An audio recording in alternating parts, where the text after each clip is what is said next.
Tudo certo, estaremos no YouTube também. Vou compartilhar o link aqui. Awesome. Assim que eu iniciar a live aqui às 7 horas, vai entrar no YouTube também.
Boa noite para quem está chegando. A gente vai esperar uns 5 minutinhos, no máximo, e aí a gente começa. Sejam muito, muito, muito bem-vindos. Estamos com o chat aberto, quem quiser conversar ao longo, e também deixar possíveis perguntas para a gente fazer no último bloco. Já vi nomes conhecidos aqui.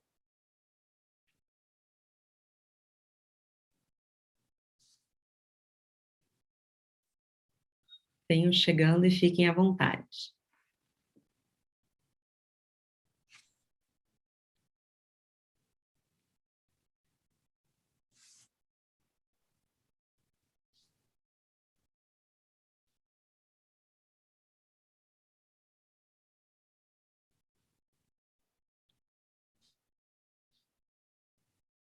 Boa noite, Eduardo. Boa noite, Paula.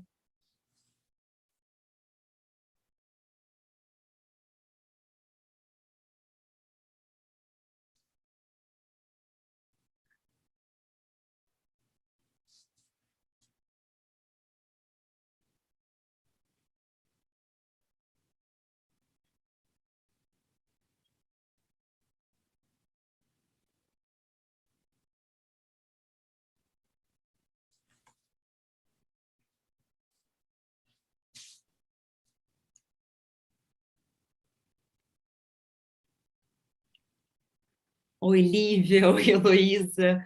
Eu adoro quando vocês ficam socializando no chat, gente, por favor. Nesse tempinho de espera, a gente vai começar dentro de um minutinho. Ó, a gente também está ao vivo no YouTube, caso alguém não tenha conseguido se inscrever. E aqui a gente fica nessa salinha mais privada e logo mais eu dou alguns avisos.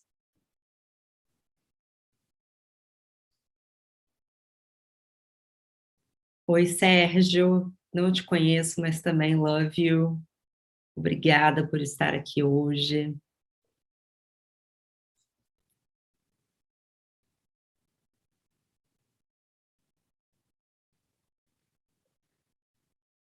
vou me repetir para caso alguém já tenha chegado depois.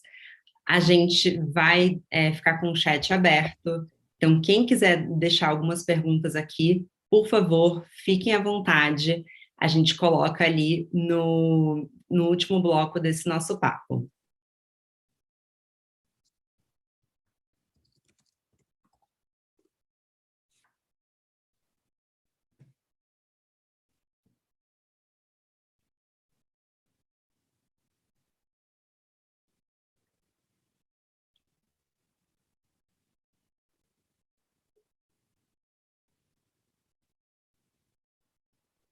Bom, acho que a gente pode ir começando, então. Muito boa noite e que delícia receber todos vocês aqui nessa noite. A gente tem um papo muito legal pela frente. Para quem não me conhece, meu nome é Marcela Ceribelli, eu sou CEO e diretora criativa na Óbvios e também apresentadora do podcast Bom Dia Óbvios. Desde já quero agradecer muito o convite da Intrínseca para essa conversa. A gente tem um pequeno aviso muito legal, na verdade, que é para quem quiser acompanhar o papo em português, você clicar no botão Interpretação ou Interpretation e selecionar a opção Português. E para quem quiser ouvir o autor no áudio original, seleciona a opção Inglês. Lembrando que estamos ao vivo também no YouTube, então se alguém não conseguiu se inscrever a tempo, manda o link que estaremos por lá também. Teremos o último bloco com perguntas de vocês, então, por favor, fiquem à vontade para mandar aqui qualquer pergunta que vocês tiverem ao longo dessa conversa. E começando, a gente recebe hoje o Diego Pérez, mais conhecido como Young Pueblo. Ele nasceu no Equador e migrou para os Estados Unidos ainda criança. Na adolescência, abraçou o ativismo, mas foi anos depois, com a descoberta da prática meditativa Vipassana, que percebeu como seu amor pelo mundo era limitado e o quanto poderia se expandir. Bonito, né?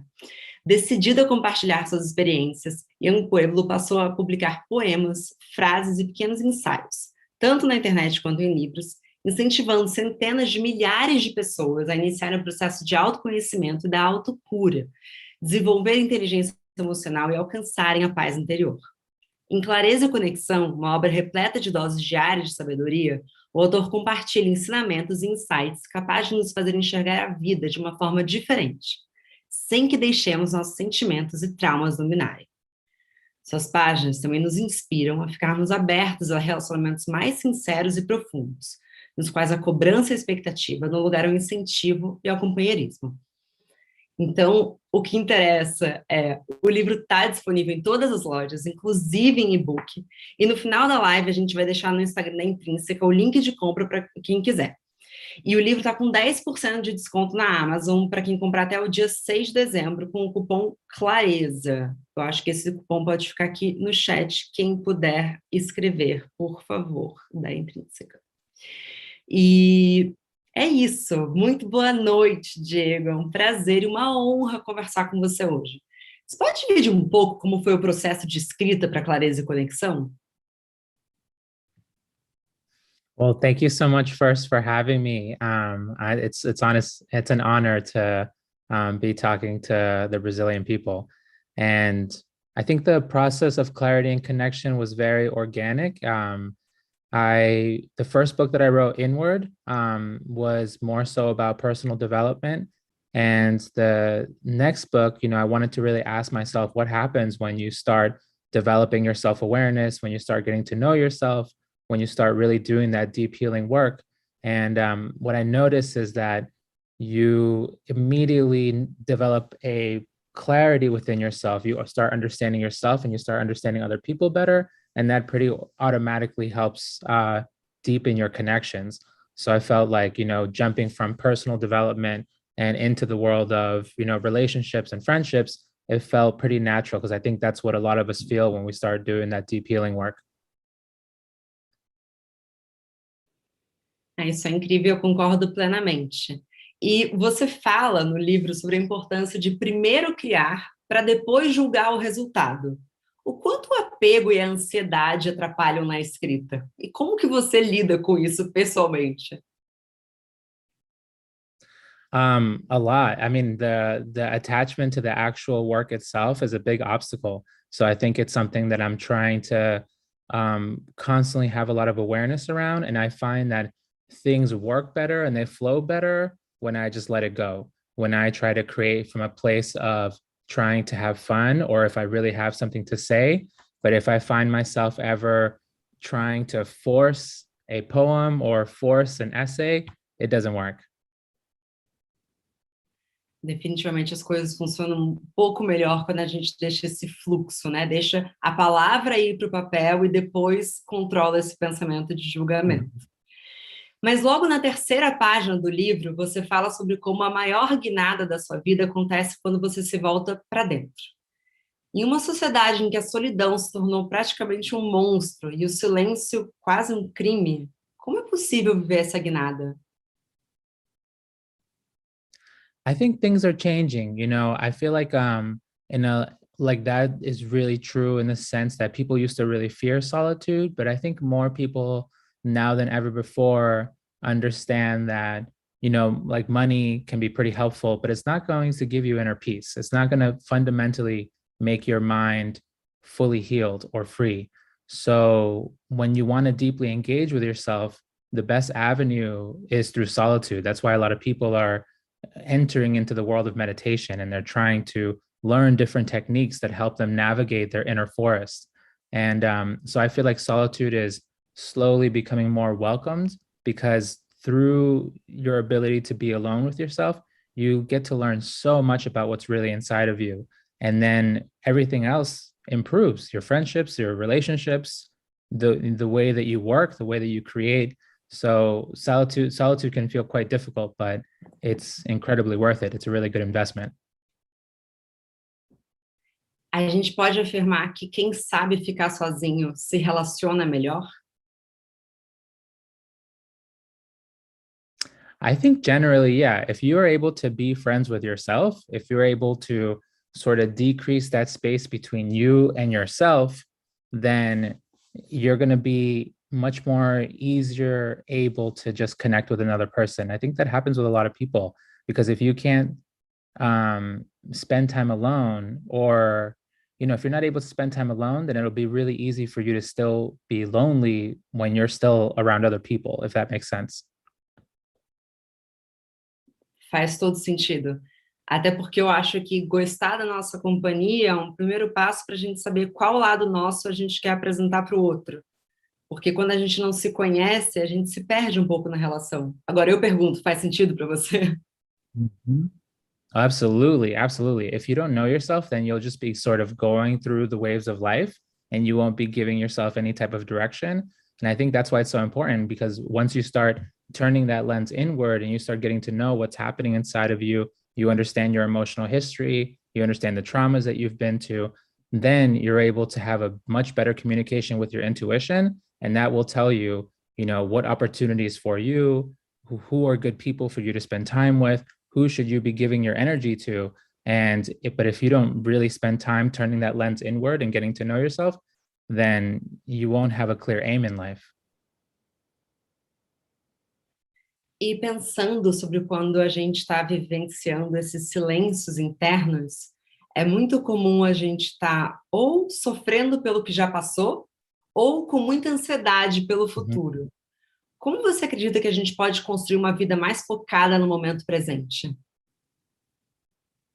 I think it takes mental training. I think a lot of people look for an answer that is easy and fast. I mean, we live in a global society where everything is just fast. You want it immediately. You order the food and it comes in 30 minutes, or you order a taxi and it comes.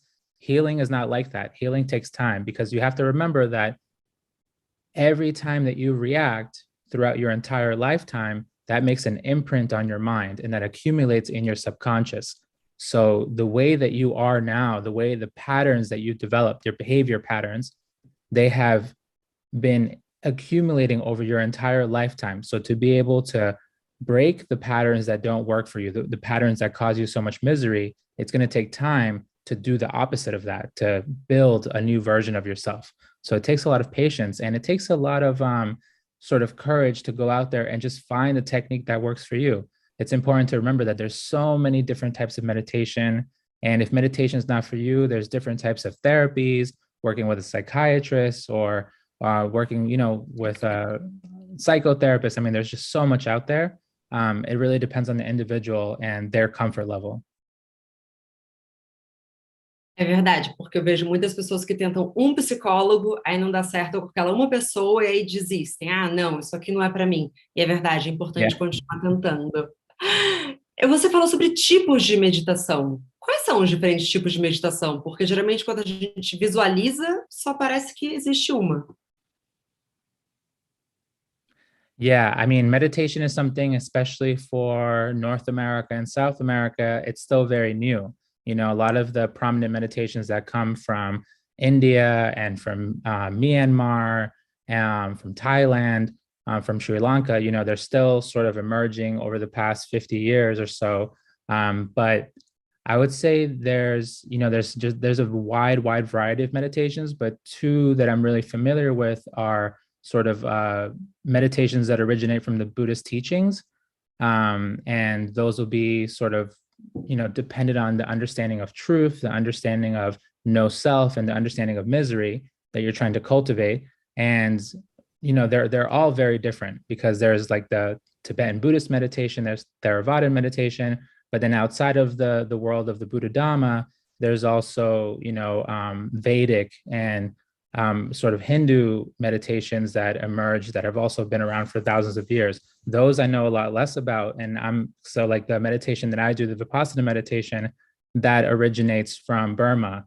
And, you know, it's been around for thousands of years. And it's taught by S.N. Goenka. And S.N. Goenka, he passed away in 2013, but that type of Vipassana, what it's called, there's even, I think there's 2 or 3 centers in Brazil that teach the same technique that I practice. Legal, muito bom saber. No segundo capítulo, você fala sobre como a nossa felicidade tem um teto criado pelas mágoas e pelos traumas que repetidas vezes nós reprimimos. Por que você acha que a gente está sufocando essas vivências? Talvez a gente prefira ignorar do que encarar o processo de sofrimento até a cura?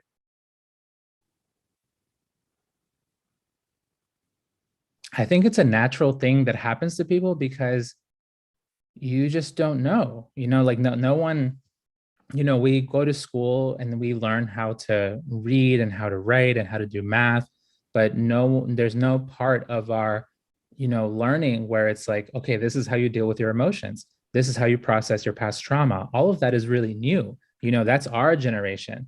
You know, that's our generation that's making that very common, more mainstream, because for most of our parents didn't know how to navigate their own inner worlds in a way that was productive and healthy. So for a lot of us, we're, you know, I think vast majority of us are the first generation that's really being, you know, learning the tools that they need to properly engage with themselves and live a better life. So if you don't know how, then it only makes sense that when you feel tough and turbulent emotions, you run away. Faz sentido. E quando você fala sobre essa geração, é também a geração que tem falado muito sobre o termo autoamor. E como todo termo que se populariza muito, às vezes parece ter esvaziado do sentido original. O que é autoamor para você? Yeah, I mean, self-love is a really expansive term. I actually think it's really important, but if you don't really understand it well, it could be something that could lead into narcissism, you know, because it's important to love yourself as you are and accept yourself as you are, but it's not helpful to think that you're better than other people. It's not helpful to just give yourself every single thing that you want and to always, you know, self-love is not about fulfilling your cravings. Self-love is about doing what you need to do to heal yourself. So there's 2 very different things. You know, there's a much more commercial, materialistic understanding of self-love where you just buy yourself things. That's not what I'm talking about. You know, that's something else. More so, I think of self-love as trying to deeply understand your own emotional history. Like, what have I gone through? What has happened to me that sort of creates this identity of Diego, that creates this identity of who I am now? And being able to love and accept yourself as you are, it actually helps you transform much more quickly and much more efficiently. And I think that's really important and useful. Então, talvez o ego não seja muito amigo do autoamor, no sentido do resultado que traz essa combinação?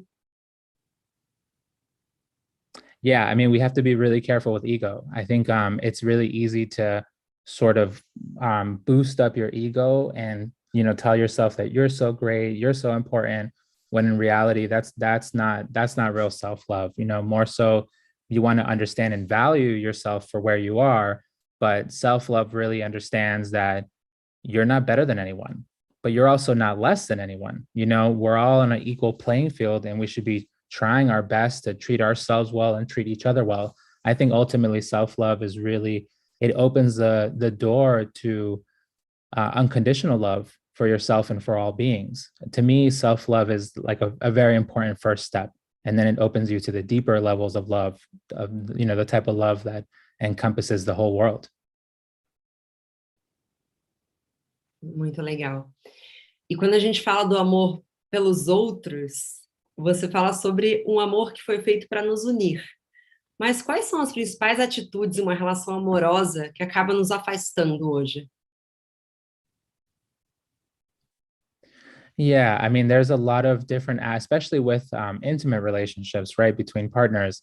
There's a great difficulty in the fact that we come to relationships very imperfect, right? No one is perfectly emotionally mature, or no one is like perfectly healed. So when people enter into relationships, they may have done some inner work in the past, but what makes a relationship really blossom and flourish is that ability to accept the fact that, yes, I need to grow, that there's a lot for me to learn. When you find someone like that, then the ability to love each other well is much more greater when both partners understand that, we both have a lot of inner work to do, and we're both willing to do that inner work. And I think that makes the potential for real love much more possible. Então, a gente pode dizer que muitas vezes a gente cobra dos outros o que a gente também não consegue entregar para eles? Yeah, exactly. And I think the other side of that too is that oftentimes the ego will want other people to think and act just like us. And if you don't think and act just like me and have the same opinion, then the ego will just be so upset. But that's something that's very different, right? Ego is very static and it's not flexible, whereas love is so flexible, so powerful. It's much more like water, right? Where it can flow and change and become stronger, become lighter. And I think that's really critical, because to be able to love someone well, that means that you need to be able to understand your perspective and also step out of your perspective and put yourself in their shoes so that you can see things from their angle. I think being able to love well means that you're able to understand a multiplicity of perspectives and a wide variety of perspectives. And if you're being led by ego, you won't be able to do that. E quando eu, particularmente, penso dessa paixão pelo ego, eu penso muito que a gente também se apaixona pela ideia do outro e também pelo que a gente inventa, às vezes, na nossa mente sobre o que o outro vai ser. E em tempos de tecnologia e aplicativos, será que isso ainda está mais acentuado? Oh, yeah. I think that's, because already the ego is constantly creating images of who we think someone is, but then we're reinforcing those images by how we present ourselves on Instagram, how we present ourselves on Facebook. We're trying to like harden those images. But if you really want to love someone well, or if you want to really connect with someone, you need to do your best to just set those images aside, set those views aside, and just accept the person for who they are in that moment, to be present as much as you can with what's actually happening with them and be able to connect on that really deep present moment level. E como que o ciúmes se encaixa nesse contexto, nesses amores egóicos, digamos assim? Jealousy is a sign that you have more work to do in accepting yourself.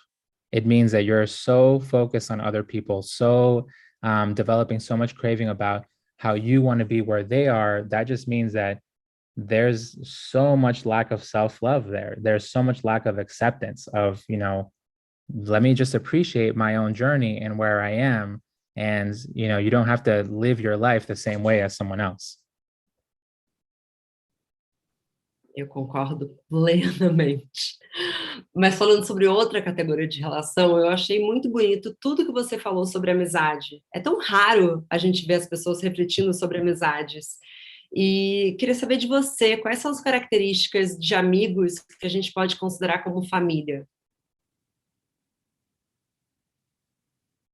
Yeah, I think it's interesting because I feel like a lot more people, it's beginning to really become clear that our friends are critical. They're so important in our life. Like you said, they're our chosen family. And to be able to really, feed that relationship, I think it's important because those are the relationships that have the potential to last for a lifetime, or at the very least, are there for the critical stages in our life as we transition and become more mature. Um, but I say personally, from what I look for in friends is, not all my friends are meditators. Not all of them are, people who are actively, super serious and focused on their healing or anything. Some of my closest friends, they do their healing in a much more passive way. But one thing that I find across all of my friendships, from the people who are serious meditators to the people who are not, is that all of them are willing to grow. They all have this capacity where it's like, oh, right, I understand that I'm an imperfect person, but I want to, become better. I want to learn more, and I want to be able to be a little more selfless. But I think for friendships, it's a very like clear, intuitive click. Like when you come around someone, because you can meet so many people, whether through the internet or in real life, but you come across someone and you're like, oh, I should get to know them. And that's something you should follow because the intuition is making it really clear. And then on top of that, you just want to, have that sense of safety with a person where you can be very honest with them, be very vulnerable, and you could also have fun and not be so serious all the time. But being able to find that mixture of a feeling of home with a person, I think that's a clear sign that that's a good friend there. Demais.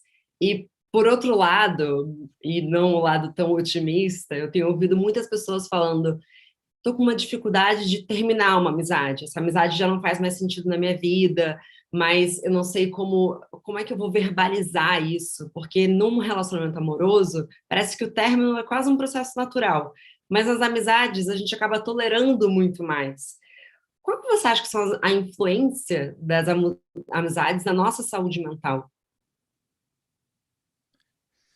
I think it's huge. I think that sometimes, like the one clear example that I have is there was a time a few years ago when I decided to stop drinking alcohol, and I knew that it wasn't serving me anymore. I knew that it was slowing down my meditation. Like I wanted to go deeper, and it was stopping me from going deeper. But what that meant was that, I have all these amazing friends, but they would still party and they were living their life, they were on a different journey, and I have so much love for them, but I knew that being around them for that beginning period where I was trying to develop this new habit and just stay away from alcohol, it was really difficult to be around them. So I just it was a mixture of just like quietly stepping aside and just like not going out as much with them, not going to the same parties, and just spending a little more time with people who were living the type of life that I was trying to create for myself. So one, finding a new set of friends that were already pretty established in that style of living. And it's interesting because after a while where I became stronger in my ability to just not drink at all anymore, I was able to open up with my old friends and reconnect with them in a much deeper way where I still have a bunch of friends who drink and all of that stuff, but now that I'm established in my ability to not drink, it just makes it easier for us to be together because I know who I am and they know who they are, and we can still find a lot of commonalities. But I think it's tough, sometimes some friendships, they don't quite make sense anymore, like what you were saying, and the hard part is stepping aside. But I think there's a way for you to kind of step aside, live your own life without being rude or disrespectful, and just being like, this is best for me and I'm going to go do this my way. Legal. Acho que é sobre períodos, né? Não precisa ser abrupto. Pode ser um momento em que você está vivendo uma outra parte da sua vida. Bom, seguindo, mais para a etapa final do livro, você fala um pouco do papel da compaixão. E eu queria muito ouvir de você qual você acha que é o papel da compaixão para a gente viver em uma sociedade menos violenta como um todo. Yeah, I think it's interesting because when I look at the world from what I've understand, I mean, one of my favorite subjects is history, and there's a lot of structural harm where there are systems of harm that are pretty embedded in the way we live, the way our organizations are set up, the way we are, kind of globally has things have been created over time. But what I would like to see in the world, and what I hope is happening within a lot of people, is that as they're getting to know themselves, as they're able to do that deep healing work, they're going to be less and less inclined to harm themselves or other people. And that's not just on the one-on-one level, that's also on the systemic level where, they won't be as open to war. They won't be as open to allowing poverty to be rampant throughout the world. They're going to be more inclined towards sharing power so that more people have a voice in their democracy or in their businesses. And I think that expansion of compassion is something I like to call structural compassion, where we understand what compassion is between you and I, right? I can try my best to be there for you during a tough time, to try to support you emotionally and materially. But now that we have an idea of what compassion is on the one-on-one level, let's try to scale that up so that we can have a structural compassion where our systems are actively trying to employ and expand this idea of love. And love itself, it's meant to be something that's expanded. Like love happens within us so that it can grow more love. And I think that's something that we're going to see more and more of in our society, but not just in a sense of like, just donating or giving our time, but in the sense of like real systemic changes so that people aren't hurting as much anymore. Uau, isso se conecta perfeitamente com a minha próxima pergunta, porque me tocou muito nas páginas finais do livro, você falando sobre como não fazer mal aos outros traz benefício à nossa paz interior. E definitivamente isso é uma lição muito libertadora. Existe um dizer em português que diz que a vingança nunca é plena, mata a alma e envenena. Mas em momentos de raiva, injustiça, pelo que a gente pode substituir nosso desejo profundo de revanche?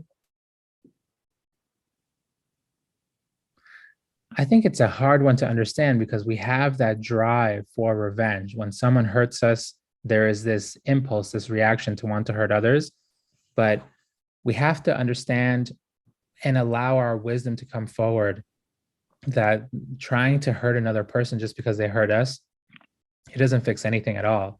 And that's something that I really have learned clearly from meditating, from the Vipassana technique that I mentioned, is that when you are trying to hurt another person, the first person that gets hurt is actually you, because you're developing so much mental tension, so much mental heaviness to even be able to want to harm another person. So that means that your mind has to rev itself up to increase this tension so much that you're actually just marking your mind very deeply so that you feel that type of anger again and again in the future. So in a really clear way, when you want to hurt another person, you hurt yourself first, and you're actually setting yourself up to feel that intense anger much more easily in the future. When you understand that process, then why would you want to make your mind so heavy? Why would you want to why would you want to even put yourself through that? In fact, it would be much more to your benefit if you just let it go and you figure out a way to, yes, you should protect yourself, but at the same time, can you set up a system within your life so that you can properly process these emotions without having to take them out on other people? And I think it's much more skillful for a person to understand that hurting another person, it's not going to fix anything. It's actually just going to create a cycle of violence. that will continue, and you're better off trying to establish your peace. Perfeito. Acho que eu, pessoalmente, precisava ouvir tudo isso. Entrando entrando nas perguntas dos nossos participantes. Primeiro da Simone Mello. Você acha que o seu livro pode ajudar as pessoas a se entenderem melhor, olhar para dentro de si e se encontrar?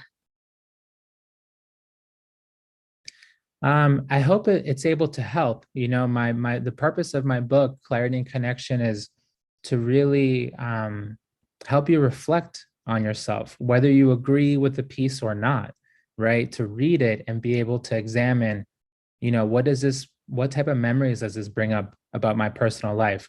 What does this remind me of? Like, is this real for me? Is this reminding me of a past version of myself or who I am now? So I think the real point of the book is to cultivate self-awareness, and hopefully that self-awareness can inspire you to, you know, take it to the next level so you can take those leaps forward into a better version of yourself.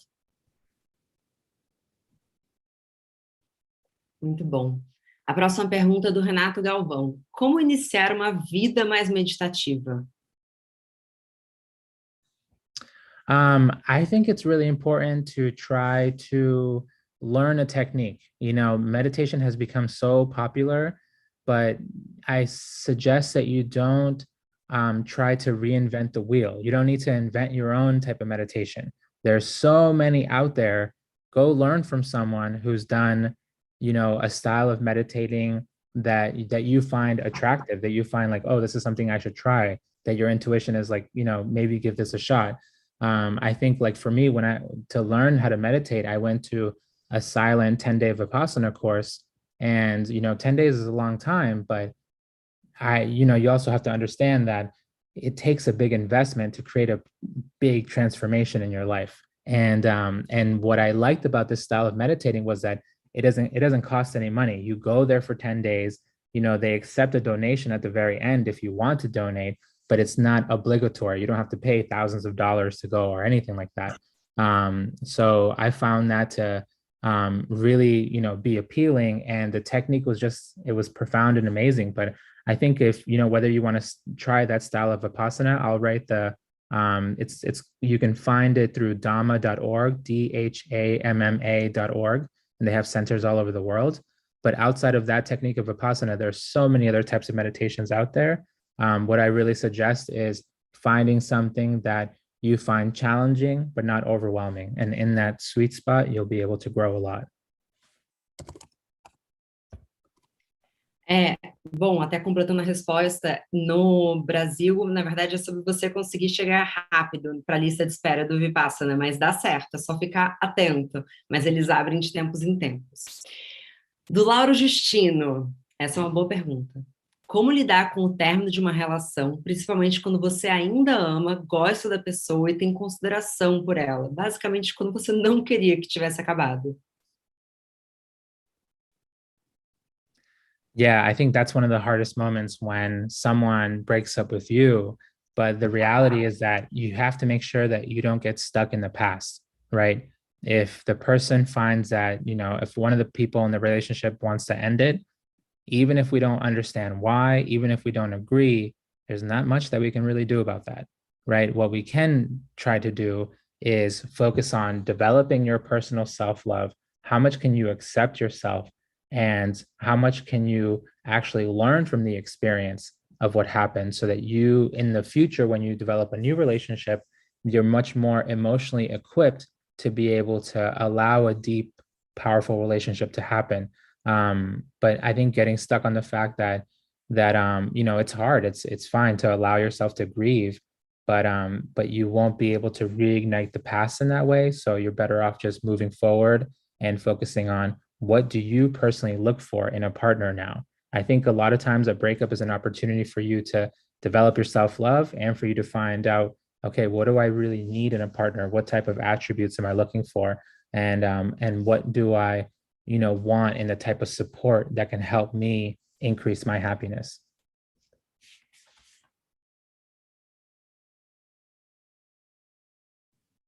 Incrível. Bom, a gente tem mais duas perguntas para a gente finalizar. Também do Lauro. Ele fala sobre como ele tem refletido sobre a solidão do futuro, porque agora ele é jovem e tem a solidão de quando você é mais velho. Como que você lida com essa possível agonia que é escolher ser sozinho? It's interesting, especially if you find it to be, an agony. I mean, you should do the thing that feels right for you, right? That there are some people that I know who happily don't have a partner, right? They're not looking for a partner, and they find that life of being single to be great for them. And I think that's fantastic. But if you are someone who desires having a partner or being in community, that's fantastic as well. So I think you shouldn't just like fall back on the fact that life will be full of agony. Like life is difficult and there's definitely a lot of misery in life, but there's a lot of opportunity to come out of all of that suffering. I think we live in a very special time where the amount of healing and the amount of liberation that we can cultivate within ourselves is immense. So we should try to find a technique that can help us heal and liberate ourselves. And at the same time, we should try to build community so we can, be around fantastic people that really help nourish and make life beautiful. Muito interessante falar muito além de um par amoroso, mas também de uma comunidade. Bom, da Paula Calabró, como você definiria seu livro? De poemas, ensaios, de pensamentos? It's everything. It's everything. I think it started off as poems. Some of them are definitely thoughts, and I like to write short essays. So it's a mixture of all of them. To me, that's why I think of myself as a writer, because the message is much more important than the style that it's written in. So I focus much more on, what am I trying to say as opposed to how am I trying to say it. Muito bom. Bom, última pergunta do Eduardo Coimbra. Ele quer saber tanto de mim quanto de você, mas por favor responda primeiro. Qual a importância da busca de conhecimento através da leitura? Ele disse que ele está amando o papo e que nós somos demais. I think reading is really valuable. I mean, there's two different ways to build wisdom. Is you can like hear and read things and use your intellectual capacity to understand, but then there's also wisdom built through experience. The wisdom built through experience is something that can liberate you. The wisdom that you build through reading and intellectualizing, it can help you make better decisions, but it's a little more limited than the wisdom from experience. So I think reading is incredibly important. I mean, I would have never discovered that I wanted to be a writer if it wasn't through reading. But I've never would have actually started the writing if it wasn't through meditating. So I think, knowledge is critical. You want to be able to inform yourself really well about what you like and what's happening in the world. But at the same time, if you really want to develop mental peace, you're going to have to build that quality through experience. Eu concordo plenamente. E respondendo rapidamente do meu lado, eu acho que toda leitura é uma experiência extremamente individual, é uma voz na sua cabeça. Então, você lê com o tom de voz que você gostaria, você traz a sua perspectiva, e apesar de não ser exatamente uma meditação, eu acho que em períodos de telas é um pouco de um momento meditativo. Então, eu vou para sempre defender a literatura, porque é de fato a paixão da minha vida. Bom, a gente fica por aqui. Tenho o último aviso que o livro está disponível em todas as lojas, inclusive em e-book, e lá no Instagram da Intrínseca tem o link de compra para quem quiser. O livro está com 10% de desconto na Amazon para quem comprar até o dia 6 de dezembro com o cupom Clareza. Diego, muito obrigada. Eu aprendi muito, foi uma honra e mais uma vez um prazer conversar com você hoje. Thank you so much, Marcela. I'm so grateful. And thank you, Stephanie, for translating as well. I really appreciate it. Eu também agradeço, Stephanie. Realmente uma mulher brilhante. Muito obrigada e boa noite. Obrigada a todos que estiveram aqui. Muito obrigada, Intrínseca.